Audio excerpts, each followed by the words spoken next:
രാഹുൽ മാങ്കൂട്ടത്തിനെതിരായ ലൈംഗിക ആരോപണത്തിൽ പ്രത്യേക അന്വേഷണ സംഘം യോഗം ചേരുന്നു. ADGP H. വെങ്കടേഷിന്റെ നേതൃത്വത്തിൽ ചേരുന്ന യോഗത്തിൽ അന്വേഷണം ഏത് രീതിയിൽ വേണമെന്ന കാര്യം തീരുമാനിക്കും.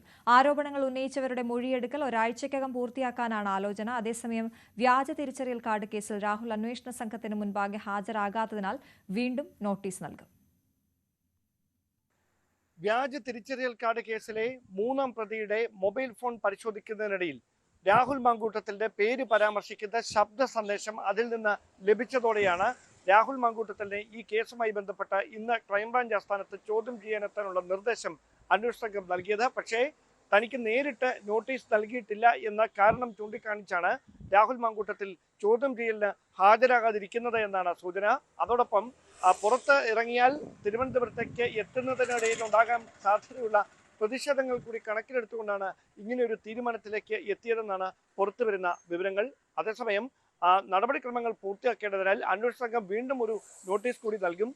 എന്നിട്ടും ഹാജരാകാത്ത ഒരു നിലപാട് തുടരുകയാണെങ്കിൽ അന്വേഷണ ഉദ്യോഗസ്ഥർ പത്തനംതിട്ടയിലെ വീട്ടിലെത്തി തുടർ നീക്കങ്ങളിലേക്ക് കടക്കും എന്ന വിവരങ്ങളാണ് പുറത്തുവരുന്നത്. അതിനു പുറമെയാണ് നേരത്തെ മുതൽ, അതായത് രാഹുൽ മാങ്കൂട്ടത്തിലുമായി ബന്ധപ്പെട്ട സമീപകാലത്ത് ഉയർന്ന ആരോപണങ്ങളുടെ പശ്ചാത്തലത്തിൽ ക്രൈംബ്രാഞ്ച് രൂപം നൽകിയ പ്രത്യേക അന്വേഷണ സംഘം ക്രൈംബ്രാഞ്ച് ആസ്ഥാനത്ത് യോഗം ചേർന്ന് പ്രത്യേക അന്വേഷണത്തിന്റെ രീതികളെക്കുറിച്ച് ചർച്ച ചെയ്തത്.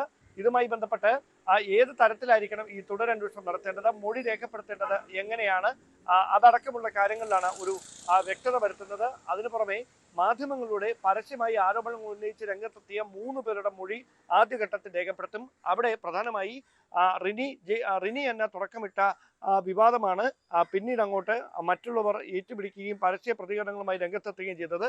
റിനിയുടെ മൊഴി, അതോടൊപ്പം ട്രാൻസ്ജെൻഡർ ആക്ടിവിസ്റ്റ് അവന്തികയുടെ മൊഴി, അതിനു പുറമെ ഹണി ഭാസ്കർ മൊഴി, 3 പേരുടെ മൊഴി ആദ്യഘട്ടത്തിൽ രേഖപ്പെടുത്തും. അതിനുശേഷം രാഹുൽ മാങ്കൂട്ടത്തിൽ നിന്ന് ഇക്കാര്യത്തിൽ വിശദീകരണം തേടും. അന്വേഷണ സംഘത്തിന് മുമ്പിൽ ലഭിക്കുന്ന ഡിജിറ്റൽ തെളിവുകളുടെ കൂടി അടിസ്ഥാനത്തിലായിരിക്കും രാഹുൽ മാങ്കൂട്ടത്തിൽ നിന്നുമായി ബന്ധപ്പെട്ട വിശദീകരണം തേടുക. തുടർന്നാകും ഇതുവരെ പരസ്യമായി ആരോപണങ്ങൾ ഉന്നയിച്ച് രംഗത്തെത്താത്ത എന്നാൽ പോലീസിന് കൃത്യമായി ലഭിച്ചിരിക്കുന്ന ചില സൂചനകളുടെ അടിസ്ഥാനത്തിലുള്ള പരാതിക്കാരിലേക്കും അന്വേഷണ സംഘം എത്തുക.